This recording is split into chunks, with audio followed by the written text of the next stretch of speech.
Okay, so the next classification is, so here the halogen has to be bonded to a carbon which should be purely sp2 hybridized in nature. So we have seen in the previous case where halogen should be bonded to a carbon which is sp3 hybridized in nature. So where we had three types of classification, one is haloalkane, second one is allylic halide, third one is benzylic halide. And now we are seeing that, so here the halogen should be bonded to a carbon atom, that carbon should be sp2 hybridized in nature. So here, based on this concept, we have two types of classification. One is called as vinylic halide. Okay, so first one is vinylic halide and the second one is called as aryl halide. So what are vinylic halide or vinyl halide? Is very simple. So here the carbon will be bonded to a halogen.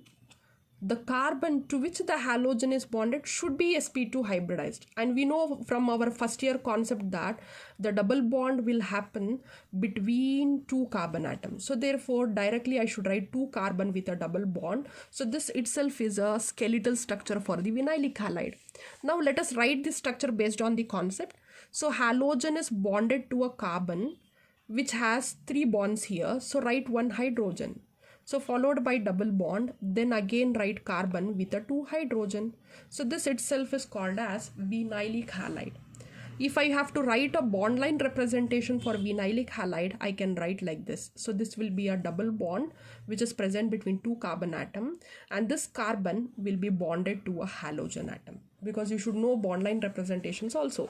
Even in case of allylic halide also you should know the bond line representation. So what are allylic halide? As you all know that you will be having two carbon with a double bond. Then we have a sp3 hybridized carbon, that means a single bonded compound, which will be in turn bonded to a halogen. So this is a bond line representation for allylic halide. Okay, same way even here also for vinylic halide we have a bond line representation. So you should know both. Okay, so the next is, what are aryl halide? Aryl halides are very simple. So here you have to take a benzene. So you know that in benzene there are 6 hydrogen atom. You have to replace one of the hydrogen of each carbon, any one carbon, with a halogen. So you are replacing one of the hydrogen of any one carbon atom with a halogen. Then it is called as what? Aryl halide. So here you can see that the halogen bonded carbon is sp2 hybridized, and not only that, the speciality of the aryl halide is, so here halogen is directly bonded to a benzene, that refer all the carbon atom in benzene are sp2 hybridized in nature. So this is all about your classification of haloalkanes and as well as haloarenes. So now we are moving on to our next topic, which is very important. So what is that? Is nomenclature. So nomenclature already we have done in first year, but we have to do it chapter wise accordingly. So here nomenclature, what do you mean by nomenclature? A name to call. So you will be given with a compound, so you should know what are the names, what is the specific name to be said. So here we have two types of nomenclature. One is called as common nomenclature and another one is called as IUPAC nomenclature. So let us look on how to do the common nomenclature and as well as IUPAC nomenclature. So if I consider haloalkanes, I hope you know that the general formula for haloalkanes is Rx, where X stands for halogen, R stands for alkyl group.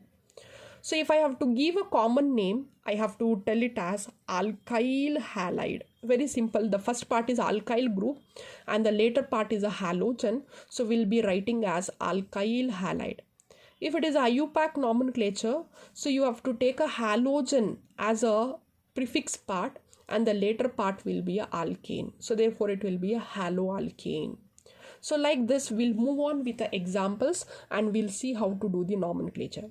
So the first example is a very simple. So I have taken a what is that? CH3CH2Cl. So here I have only two carbon atom. Since I have a two carbon atom, so therefore let us do the common nomenclature. Alkyl halide, two carbon refer eth. So since it is a alkyl group, ethyl, followed by the halogen is chlorine, so therefore I should write it as chloride. So the common name is ethyl chloride. Whereas the IUPAC nomenclature will be chloro followed by 2 carbon, so therefore ethane. So the next is, we have taken an example CH3, CH, CH3, Cl.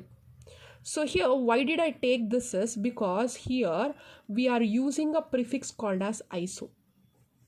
What do you mean by iso? Iso is nothing but if I have one branch at the second carbon atom, we usually use a prefix called as iso in case of common nomenclature, but not in IUPAC nomenclature. So therefore here I can use a word iso because I have one branch at specific second carbon atom.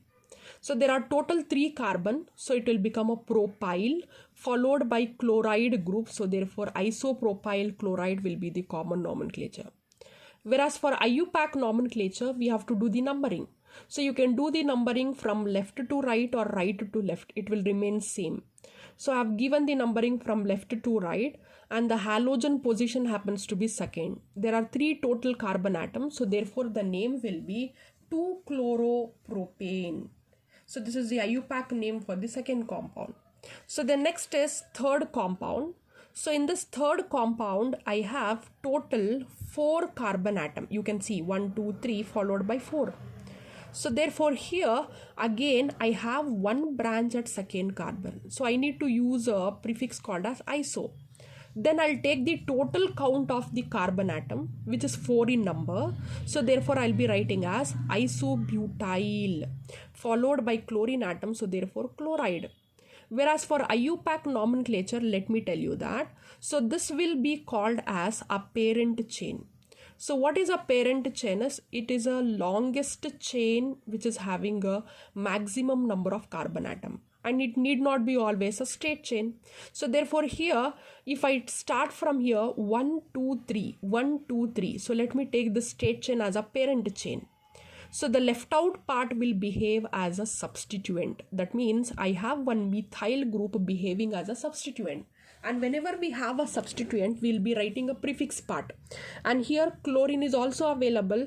So therefore you have to give a top priority for the halogen followed by a alkyl group. So therefore you will be writing as 1-chloro, 2-methyl. There are 3 carbon atom in the parent chain, so therefore I'll be writing as propane. So you can see here that you have a totally different common nomenclature and as well as IUPAC nomenclature. So students, be careful about iso position, because in most of the competitive exams they'll tell that isobutyl chloride was taken. You will not be knowing it. You should know that iso refers one branch at the second carbon. Since you have a butyl group, that means there should be total 4 carbon with 1 halogen. Okay, so the next is moving on to the next structure. Here I can see that I have a CH2C bonded with a 2CH3 group here, another one CH3, and with 1 halogen, that is chlorine.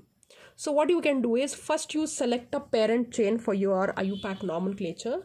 So what you can do here is, you have to start from this carbon only, because halogen is bonded to this carbon. So therefore if I start from here, 1, 2, 3, 1, 2, 3, again 1, 2, 3. So you can take anything. I'll be taking a straight chain as a parent chain. So if I take this as a parent chain, these 2 methyl group will behave as a substituent group. And again, between halogen and alkyl group, I hope you know that halogen will dominate. So therefore you have to write it as 1-chloro followed by that 2,2 dimethyl propane as the IUPAC nomenclature. If we move on to a common nomenclature, what will be the name of the compound here? So you know that you have to write it as alkyl chloride. So for alkyl chloride, I'll be taking this entire state chain. The other 2 will act as a prefix. So therefore it will be 2,2 dimethyl propyl chloride. So this is the common nomenclature and this is the IUPAC nomenclature. So now let us look on for the haloarenes IUPAC nomenclature. Under haloarenes, again, we have common nomenclature and as well as IUPAC nomenclature. Okay, so I hope you also know that in case of aromatic compounds, so we don't use the IUPAC nomenclature, common nomenclature, but we have a trade names which will be used frequently. For example, CH3 with a benzene called as toluene. So toluene will be the most frequently used name than the IUPAC nomenclature. So those are the common name. Common name or trade names are more frequently used in aromatic compounds. compounds, but still we'll look on here. So if I take a single substituted aromatic compound, for example here, chloro bonded to a benzene. So you know that single substituent bonded to a benzene, you don't have much difference in the common name and IUPAC name. Both will remain same. What will be the name? Chloro followed by benzene. So chlorobenzene. If I go with a di-substituted compound, of course you can find the difference between the common nomenclature and IUPAC nomenclature. So before going on to the di-substituted compounds, you should know about certain position. So what is that position is? I hope you know that here benzene has one halogen atom. So if I start numbering from here, this will be 1, this will be 2, this will be 3, and this will be 4. So this is in a clockwise rotation. If I give an anti-clockwise numbering, again this will be second position, third position, this will be fourth position. Where in case of common nomenclature, we use certain prefixes. So what is that is 1, 2 is called as ortho position. In a short form, it will be written as small o. And similarly, 1, 3 position is called as meta position, which is written as small m. And 1, 4 is called as para position, which is written as small p. Whether you go with a clockwise rotation or anti-clockwise rotation, so the positions are important. 1, 2 will be called as ortho, 1, 3 is called as meta, 1, 4 is called as para. Okay, so it is very simple. If you have any confusion over there, m, middle, so it is in between the ortho and para. So P is in a north and south position. Okay, so likewise, so therefore here 1, 4 is para, therefore 1, 2 left out is ortho. Okay, so this is how you have to remember the prefixes for the common nomenclature. For IUPAC nomenclature, of course, we cannot use this ortho, para, meta, but we have to go with the numbering. Okay, fine. So we'll begin with one example. So if I take this example, so here you can find that there are 2 chlorine atoms located at 1, 3 position. And I hope you know that 1, 3 is called as meta. For common nomenclature, I'll be using a prefix called as meta, followed by, since I have 2 halogen of the same type, so therefore I'll be using a prefix dichloro followed by benzene. Whereas if it is IUPAC nomenclature, we cannot use ortho, meta and para. We have to go with a numbering or their respective positions. So therefore it will be 1, 3 dichlorobenzene. So this is regarding di-substituted compounds. Likewise, you can name anything. And followed by that, if I have a tri-substituted compound, okay, so tri-substituted compound with respect to a symmetrical position, okay, so this is called as symmetrical position. Okay, so if I have a tri-substituted compound in a symmetrical position, the common nomenclature can be written as symmetrical tribromobenzene. If it is IUPAC nomenclature, I hope you know you have to give the numbering. So therefore it will be 1, 3, 5. So you are taking a clockwise rotation. So it will become 1, 3, 5 tribromobenzene. So this is all about the aromatic hydrocarbons nomenclature. So now we have to look on for the nomenclature of the geminal dihalides and as well as vicinal dihalide. So what are geminal dihalides? You know that both the halogens will be bonded to a same carbon. So therefore here the IUPAC or the nomenclature has to be done using this shortcut. What is that shortcut is you have to give the name as alkylidene halide. Okay, whereas for vicinal dihalide, since I have 2 halogen for 2 different carbon, so I have to write it as dihalide, and before dihalide I have to write alkaline. So therefore alkaline dihalide, whereas here alkylidene dihalide. So let us take one example. So here we have taken 2 carbon. For 1 carbon we have both the halogen. Of course it is a geminal dihalide. If it is a geminal dihalide, we have to name based on alkylidene halide. So here how many carbons are there? 2 carbons. So the alkyl group is ethyl.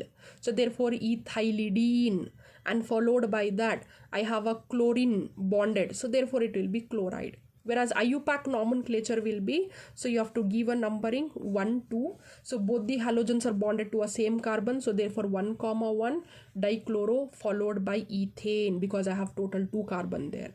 Similarly, for vicinal dihalide, the common nomenclature will be written as alkaline dihalide. So for alkaline dihalide, so what I can write here, I have 3 carbons, so therefore it will be propylene followed by dichloride. Whereas for IUPAC nomenclature, I should give the numbering, and the numbering has to be done from the substituent itself. So therefore right to left is the numbering of the compound. So here you will be numbering as 1,2 dichloropropane. Okay, so this is all about your IUPAC nomenclature. So we'll take some more compounds. For example, if I have a vinyl chloride, okay, vinyl chloride is what? Halogen will be directly bonded to a carbon which is sp2 hybridized in nature. So what is the IUPAC nomenclature? Very simple. So you have to do the numbering 1, 2, followed by that I have 2 carbon atom with a double bond. So I have to use a root word as ethene, and the prefix will be 1-chloro. So therefore 1-chloroethene is the IUPAC nomenclature. So here I have taken one allylic halide. So allylic halide with IUPAC nomenclature. Again here I have to do the numbering 1, 2, 3. So therefore here what we are doing is we are giving a priority for the double bond when compared to the halogen, because the priority rule tells that when a double bond and a halogen groups are there, double bond will take a priority than the substituent, that is the halogen. So therefore here, so you have to do the numbering from the double bonded carbon. So therefore 1, 2, 3, and halogen is bonded to a third carbon. I have total 3 carbon with a double bond. So therefore the IUPAC nomenclature will be 3-chloropropene. And the last one is you have a benzylic halide. How to do the IUPAC nomenclature here is very simple. So here what will happen, between chlorine and this group, this benzene is also called as phenyl group. This is important. Benzene is also called as phenyl group. So between chlorine and phenyl, the chlorine will take a top priority and followed by phenyl group. And this CH2, since it is a methane derivative, so therefore you will be writing as methane. So what will be the name of the compound? First I should give chloro, followed by phenyl group, and then methane. So that is the IUPAC nomenclature for the benzylic halide, that is chlorophenyl methane. So this ends the IUPAC nomenclature. So next class we'll start with the nature of bonding.